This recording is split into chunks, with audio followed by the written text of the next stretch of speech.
Okay, here we go.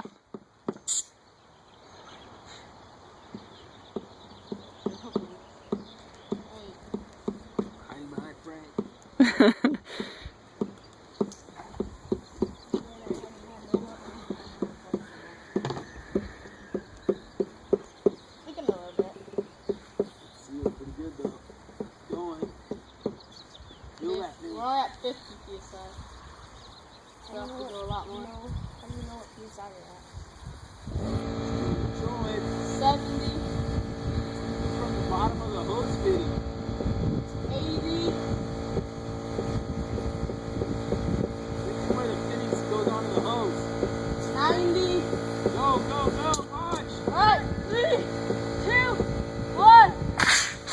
Oh! Oh my Where'd it go?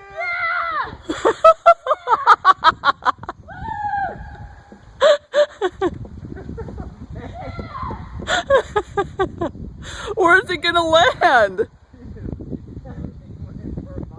You guys are gonna have to go try and get that thing over there. Neighbor's backyard.